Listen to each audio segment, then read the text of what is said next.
Hi, thanks for listening in. Today I have another fascinating guest. I think most of my guests are fascinating, but Maryam is on a different level. So she has kind of spent 25 years guiding people through spiritual and emotional healing. She is a medium, she's a spiritual teacher, she's a pet psychic. She's had insights about ET communications, extraterrestrial. She's helped individuals kind of process these extraterrestrial encounters and bridging the gap between the human and higher vibration beings.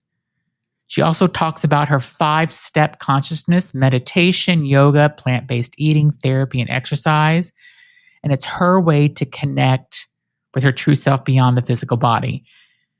I just love people like Maryam that are living their authentic selves. They're sharing their gift with the world and helping people. And that's definitely what Maryam is doing. So she's had experiences with paranormal investigations and rescuing and communicating with animals, which I love. She supports a lot of people that's had mental health issues, which I think says a lot about her.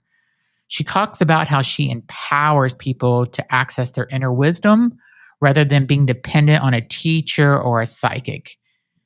And she was just like very just warm and open. And I loved her vibe and I loved her energy. And after we shut down the podcast or we ended the filming, she asked me if there was anything bothering me or if there's anything I wanted to know. And I gave her, I'm like, oh, sure. And I told her something and she gave me an answer. And, I felt good about it. I left our interview just feeling so positive, and her vibe is so positive. And I'm excited for you to hear Maryam's interview and just to get to know her. And, you'll have her information in the description of this podcast or video, and you can reach out to her if you want to talk more or if you need her help, because I think she's amazing. So enjoy the show and please leave a comment and let me know what you think about my interview with Maryam. Thanks so much.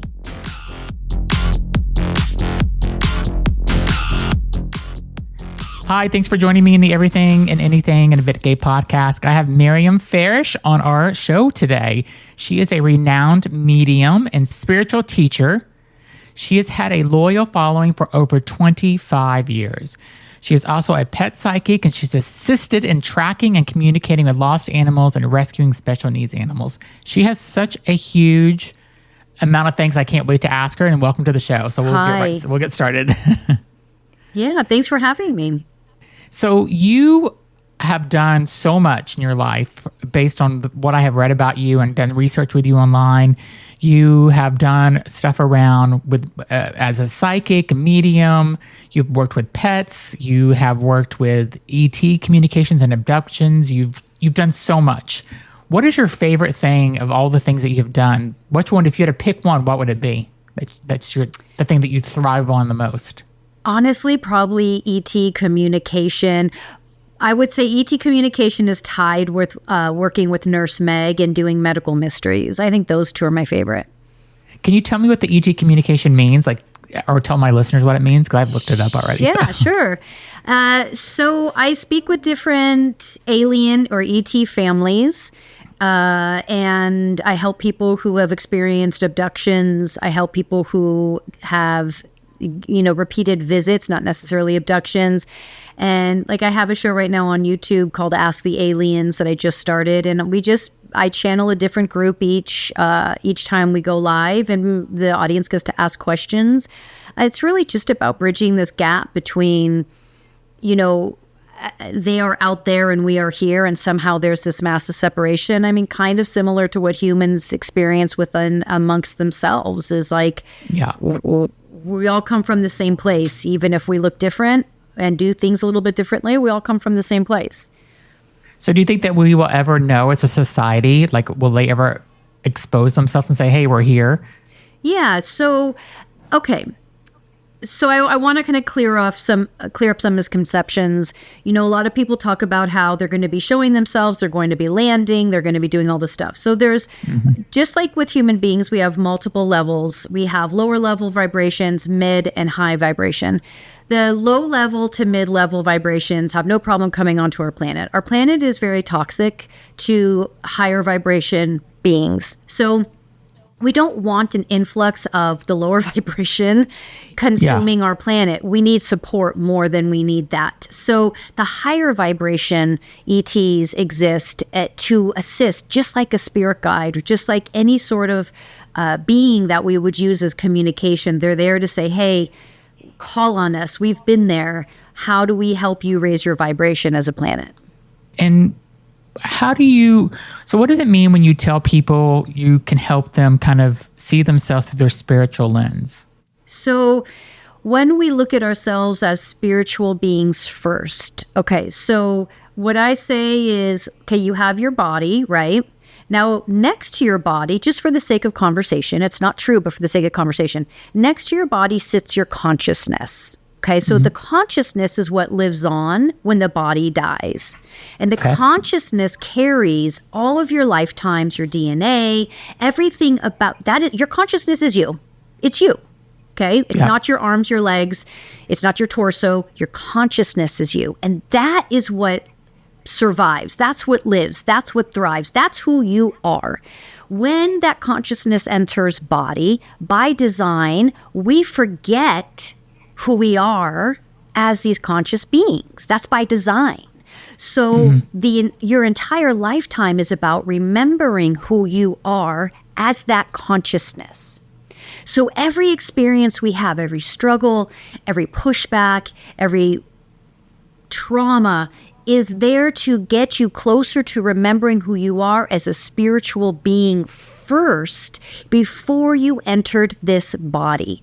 When we start to understand who we are as spiritual beings first, minus the body, everything changes. And there's no secret to that. I teach the 5 steps to consciousness. There's nothing to do other than share what that is with you. It's not a book. It's not something you pay me for. You take those 5 steps and you just go, because this takes a lifetime to learn. Yeah. And where would somebody find those steps if they wanted to? Can they find it on your YouTube channel or? I mean, yeah, I can tell you right now, and it's on all my channels. So yoga on a regular basis, daily meditation practice, non-negotiable, moving to a plant-based diet slowly, and I can talk about why that's important, therapy when we need it, and physical exercise. So physical exercise is the body has to be strong enough to hold this new awareness.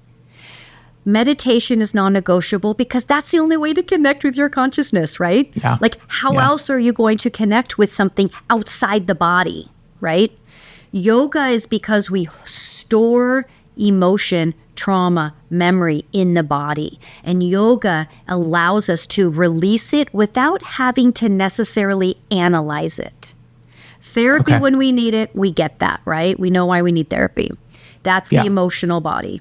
And then the diet is essential because certain foods hold energy versus allowing energy to move through the body. We want energy to run through and to flow through the body. Certain foods will hold on to that. Meats, sugars, caffeines will actually take the energy and turn it almost to like a lightning bolt type thing. So I'm not saying be perfect. Don't get me wrong. I love my sugars and chocolates and such. And you want to move to a plant-based diet, slow and controlled.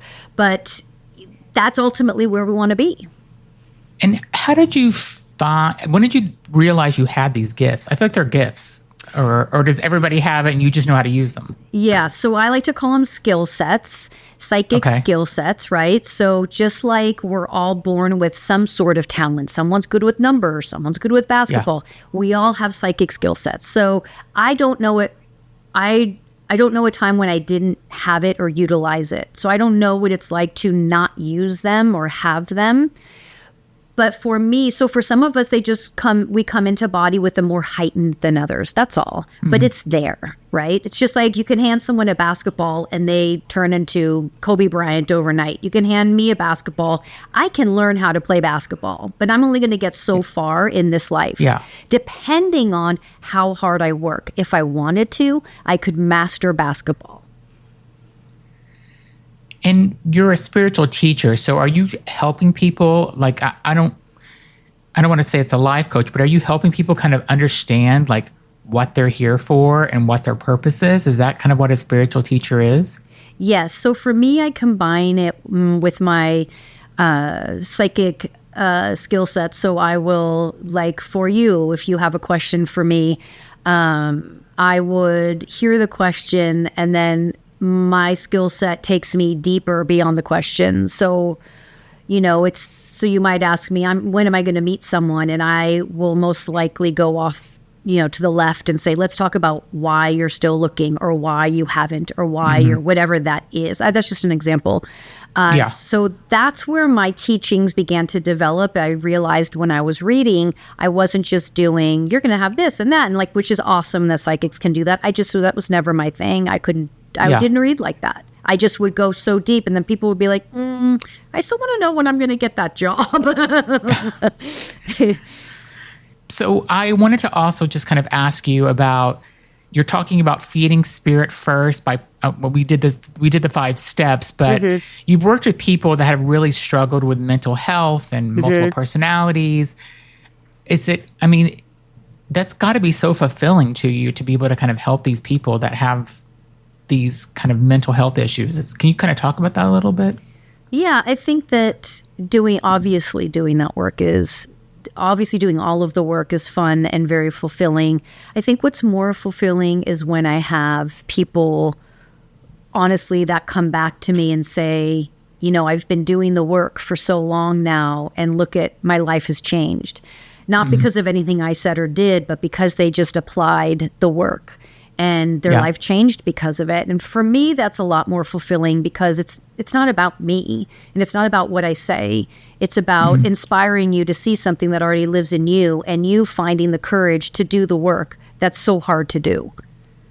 We'll be right back after a word from our sponsors. Okay, now back to the show. So do you kind of work with people throughout their life if they're asked if they need it? Are you kind of meeting with them on a weekly, bi-weekly, monthly basis sometimes, if that's kind of what they need to make themselves better?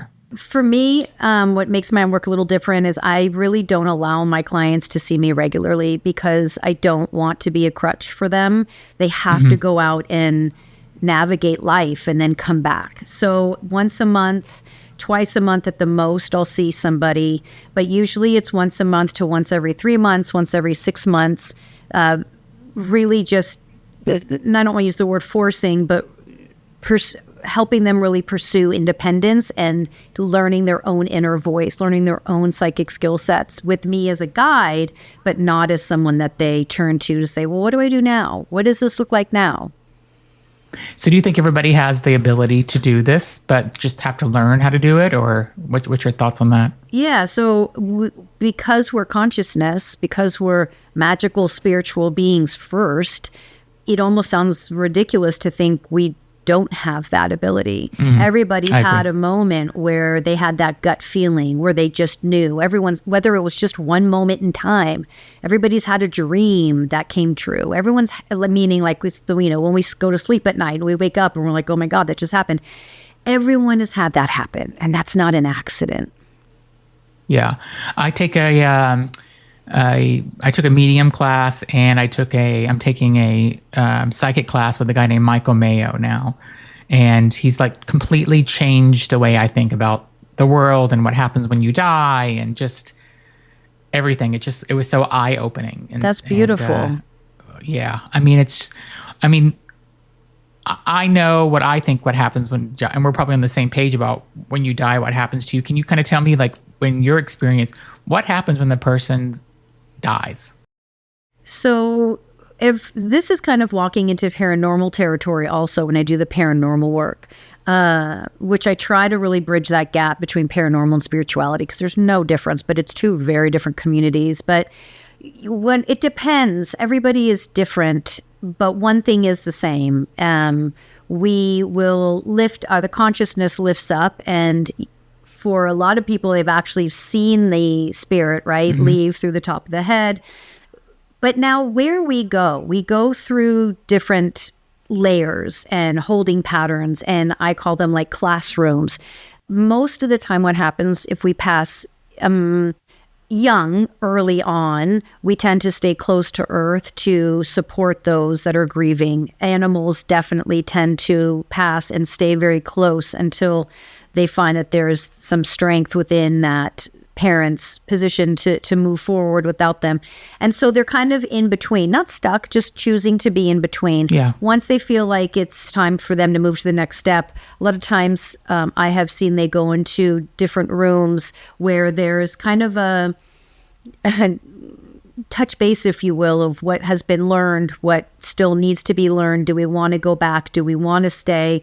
What does this all look like? Yes, you have, animals and humans there to greet you. You have your guides there to greet you. And yes, it is a profound sense of love, using the term love that in a way that we genuinely don't yet know. Meaning, we come from a pool of love, not just I love that person and not that person, but a love that is large enough to shift the consciousness and move us out of that judgmental head brain and into our ethereal conscious sense of self.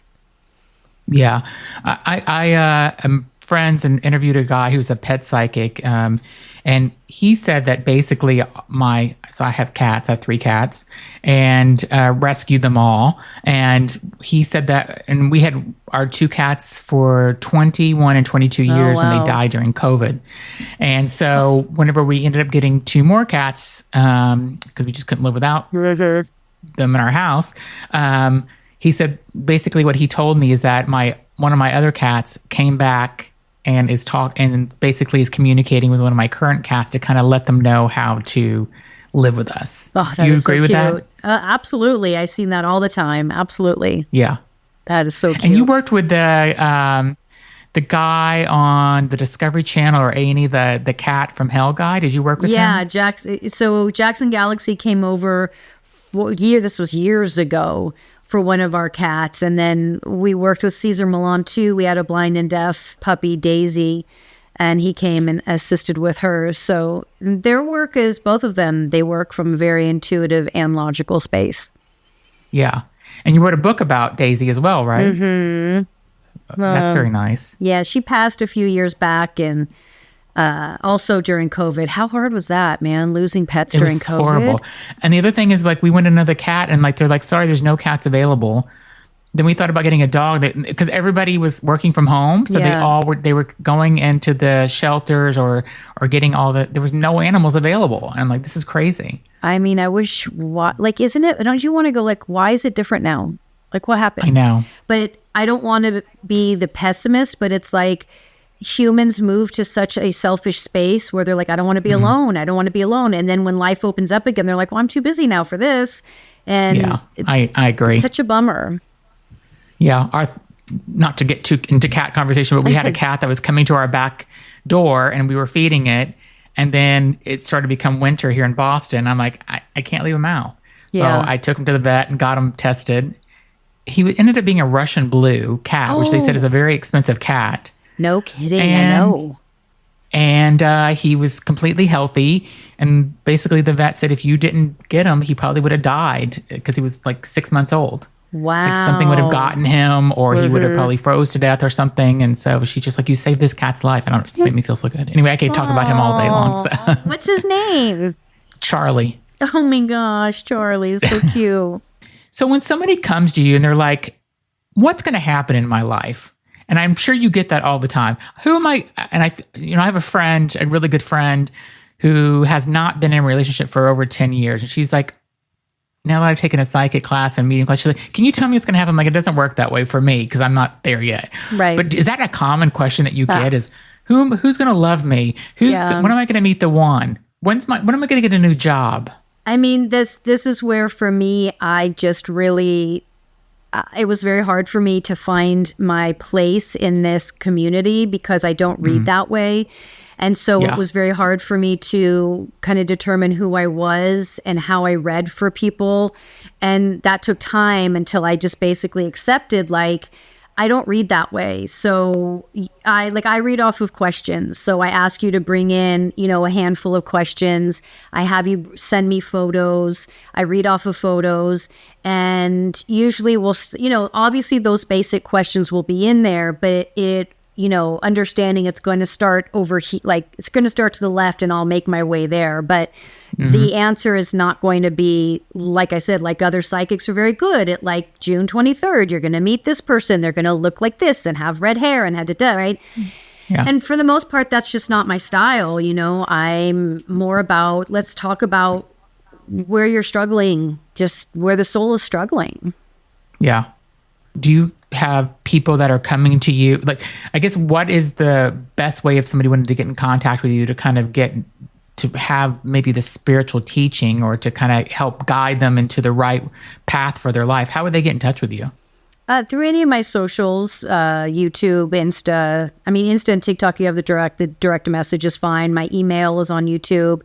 And the spiritual teaching is not going to be, I start with a guided meditation. I have them give me their questions, not psychic questions, but why am I struggling with mental health right now? Like something like that. And we do a meditation, and then my guides will create a plan for them, will create something that shows them a deeper, a better way to achieve balance. And a lot of times that's, maybe you need to, it's a new therapist, it's a different medication. It can be all kinds of things. Like, I don't know, because your spirit guides are going to tell me what it is. So it's going to be different every visit.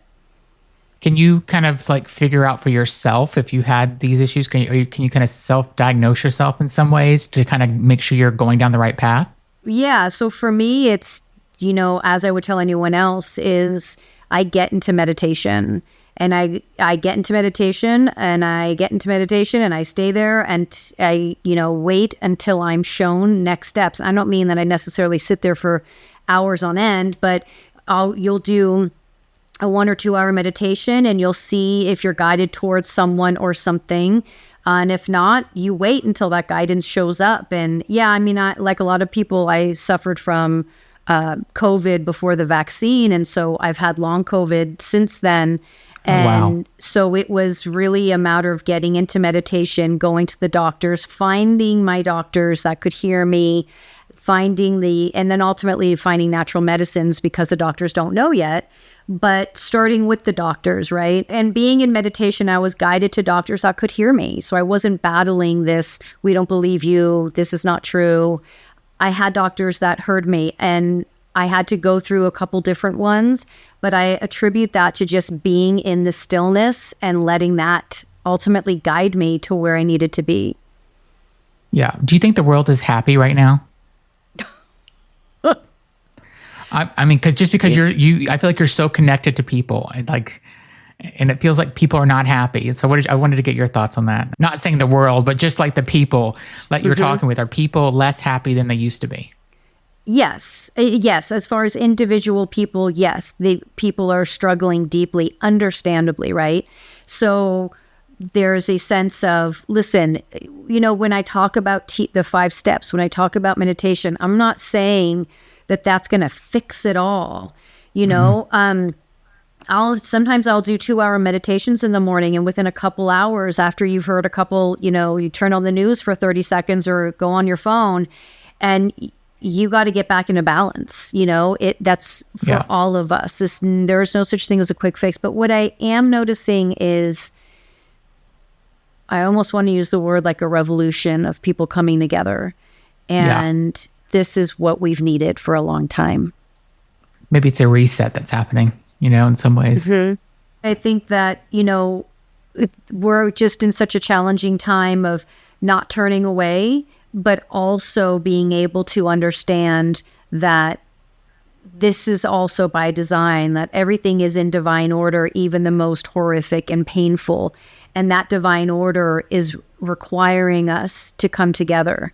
And I feel like people are doing that. It's actually really nice. I love that. I want to just ask you, the paranormal events thing I think is so fascinating. Can you maybe just talk about some of the things that you worked on that are unique and kind of so different that listeners may want to hear about? So I do a lot of work clearing homes or going into like what are considered haunted locations. I do all that remotely. I don't actually go to the physical locations. So remote viewing locations all over the world, dealing with all kinds of different energies. A lot of these paranormal locations are considered haunted, but actually there's an influx of ET energy, very dark ET energy that we find there. I think that's been a lot of fun working with some of these really, really dark energies that have to be removed, and how they react and respond to it is fascinating. And I really love doing that work. I have a page on TikTok now called Behind the Hauntings, where I read like haunted people. You know, nowadays people are grabbing like paranormal activity in their homes or on camera. And so now people are submitting me what they find, but I'll read what's going on in that photo or video. And I really love doing that because it's always something different.